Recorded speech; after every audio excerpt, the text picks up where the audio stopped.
जय श्री कृष्णा, जय श्री राम, राधे राधे।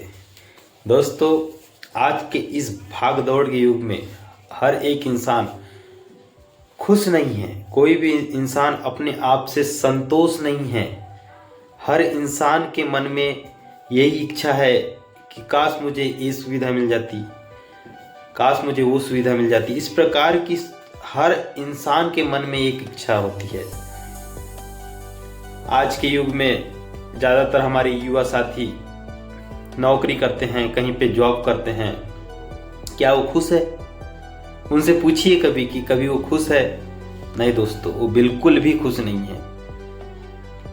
उन्हें लगता है कि हम एक किसी चक्रव्यूह में फंस गए हैं। इस प्रकार का उन्हें प्रतीत होता है।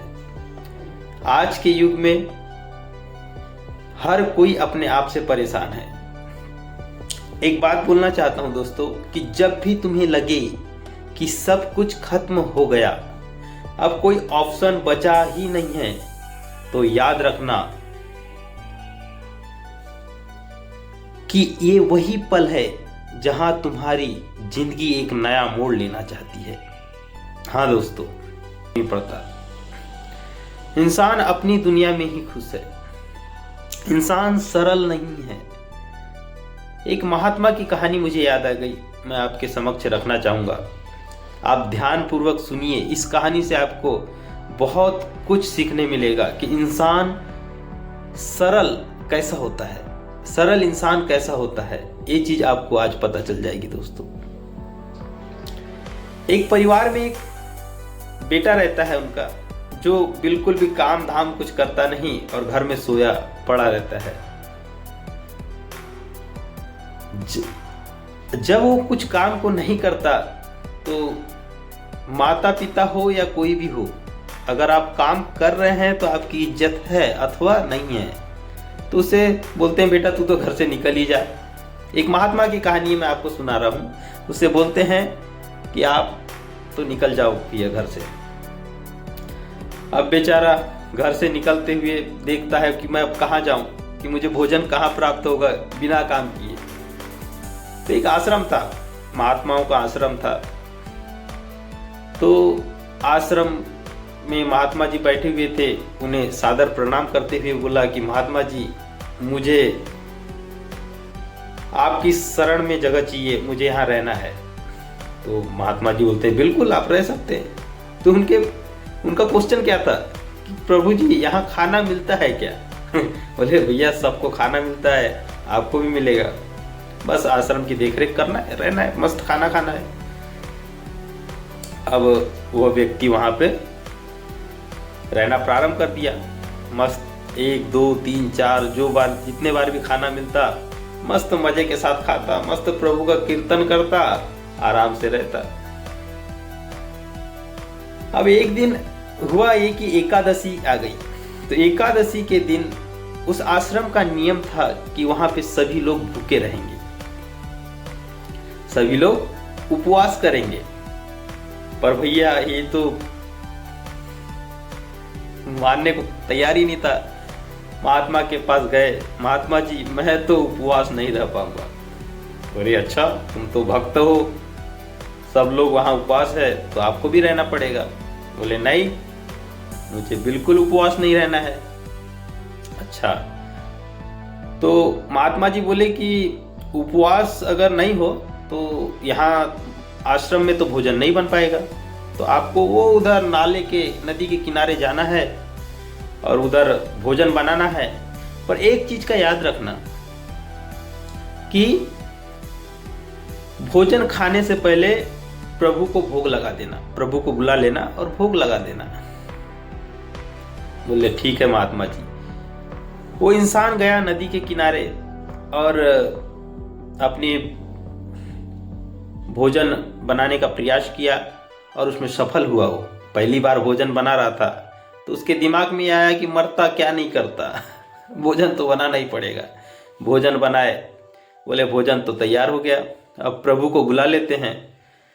तो उन्हें भगवान श्री राम का आह्वान किया। प्रभु प्रकट हो गए, पर प्रभु अकेले प्रकट नहीं हुए। प्रभु माता सीता को साथ लेकर आए। अब उस इंसान ने देखा कि मैंने तो अकेले प्रभु राम को बुलाया था, यहाँ तो माता सीता भी साथ में आ गई है। बोले मुझे तो भोजन कम पड़ जाएगा। और बोले कोई बात नहीं, भगवान के दर्शन हो गए। मस्त प्रभु को भी भोजन कराया, माता सीता को भी भोजन करवाया, खुद भी भोजन खाया और बोले कि प्रभु आपका दर्शन हो गया मुझे, मैं इतने में ही खुश हूं। थोड़ा मेरा पेट खाली रह गया, वो बात अलग है, बाकी आपके दर्शन करने से अच्छा लगा। ठीक ठीक ठीक।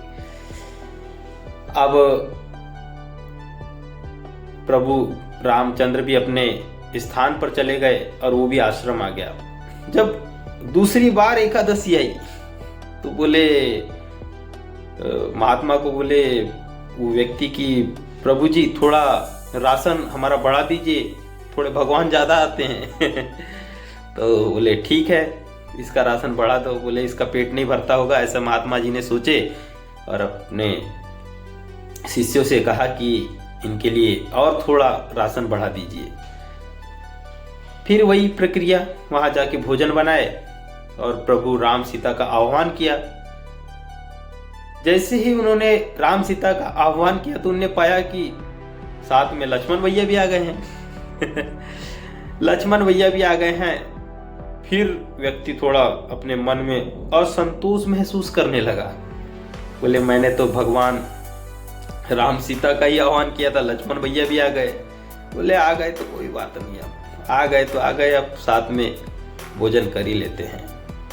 भोजन करने के बाद व्यक्ति बड़े ही सरल स्वभाव में बोला, प्रभु एक को बुलाओ 2 आते हो, 2 को बुलाओ 3 आते हो, अगली बार मुझे अभी से बता दो कि आप कितने आओगे।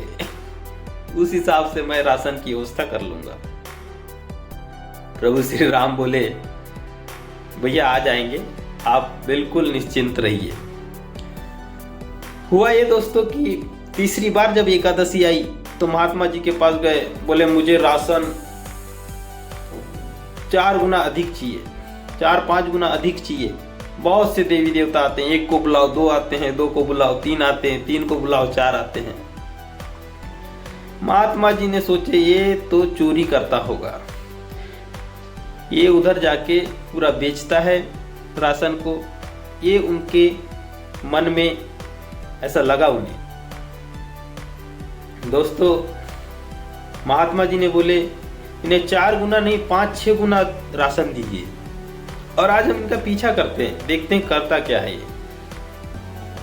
अब राशन लेके वह व्यक्ति नदी के तट पर चले गया और वहां उन्होंने देखा कि आह्वान पहले कर देता हूं, भोजन बाद में बनाऊंगा। 1 को बुलाओ 2, 2 को बुलाओ 3। बोले नहीं, पहले आह्वान किया उन्होंने राम लक्ष्मण और सीता माता का। जैसे ही आह्वान किया तो पाया कि साथ में हनुमान जी, भरत जी, शत्रुघ्न जी सभी लोग उपस्थित हो गए।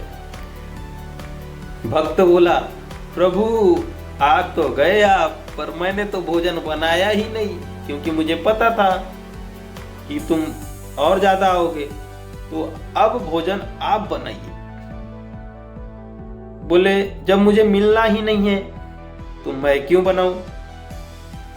अच्छा, भरत, शत्रुघ्न, लक्ष्मण ने सब भोजन की व्यवस्था की और स्वयं माता सीता ने रसोई में भोजन बनाने का कार्य शुरू कर दिया। दोस्तों अब हुआ ये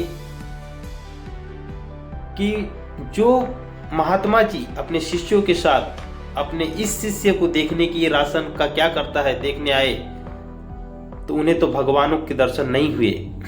पर उन्होंने बोला कि तुम किससे बात कर रहे हो। तो बोले आपको दिख नहीं रहे हैं, ये भगवान राम, लक्ष्मण, शत्रुघ्न, भरत, माता सीता है। बोले महात्मा जी बोले मुझे तो दर्शन नहीं हो रहे हैं।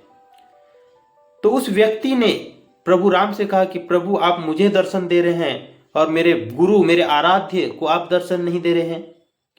तब भगवान श्री राम ने कहा आपके गुरु आपसे बहुत महान हैं, बहुत ज्ञानी हैं, फिर भी मैं उन्हें दर्शन न देकर मैं आपको दर्शन दे रहा हूँ।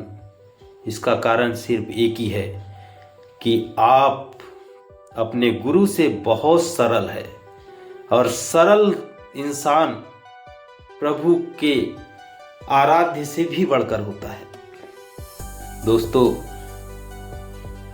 बाद में प्रभु ने ऋषि मुनियों को भी अपना दर्शन दिया और कहा कि आपका शिष्य महान है और बहुत ही सरल है।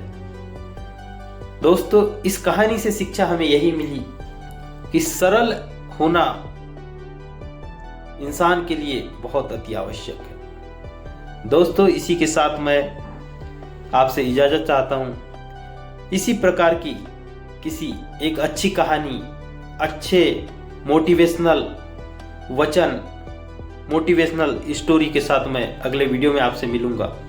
तो दोस्तों, आप इसी प्रकार की कहानी तथा मोटिवेशनल वीडियो के लिए मेरे इस चैनल को सब्सक्राइब कर लीजिए। वीडियो अच्छा लगा हो तो लाइक करें, शेयर करें। धन्यवाद। जय श्री राम।